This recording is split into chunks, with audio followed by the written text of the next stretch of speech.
और कोई यदि तुम्हारे घर में, परिवार में, गांव में तुमको कुछ समझाता है तो उसको धन्यवाद दीजिए, पैर छुइए और कहिए कि धन्य हो जो आपने मेरी फिक्र किया। समझाने वाले से नाराज मत हो।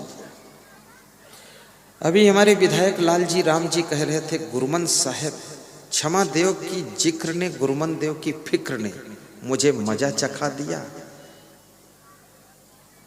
और संतों का जब दर्शन किया तो संतों ने असंग देव से मिला दिया, ऐसा बता रहे थे कुछ।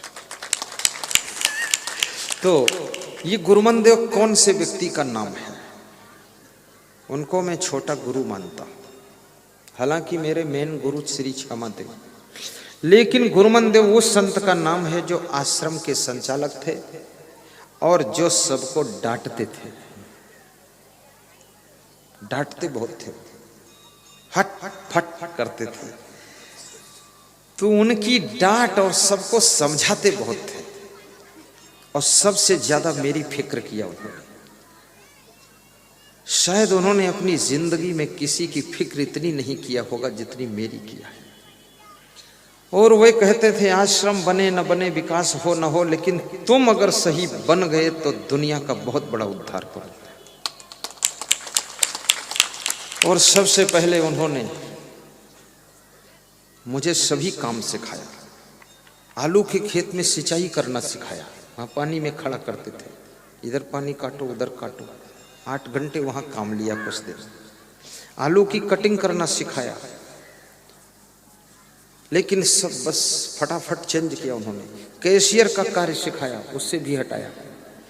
मार्केटिंग का कार्य सिखाया, तो मुझे सब्जी खरीदने ले गए मार्केट में, तो जब गाड़ी से उतरे वो, मैं भी उतरा, तो सब्जी मंडी में जो सब्जी बेचने वाले थे, जब उन्होंने हमको देखा तो बोले, बाबा हमारे यहाँ आओ, हमारे यहाँ आओ। मेरे से बोले, तो मैं सब्जी मंडी में खड़े होकर प्रवचन सुनाया 20 मिनट, तो 1-2 कुंटल सब्जी हमको फ्री मिल गई और दक्षिणा भी 200-400 मिल गई।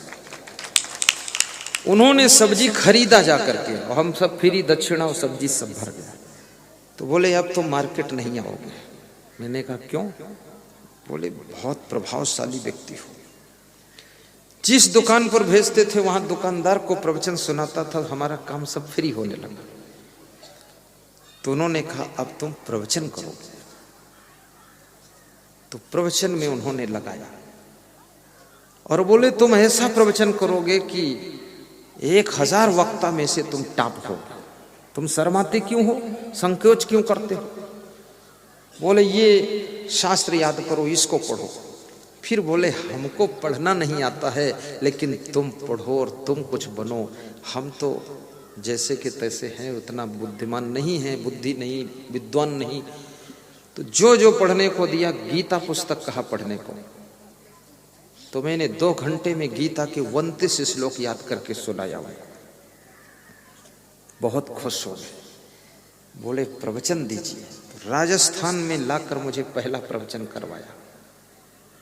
तो राजस्थान में जो भक्तगण आए थे, उन्होंने मेरे 42 प्रोग्रामों की मांग किया, और भक्तों ने कहा कि इन्हीं का प्रवचन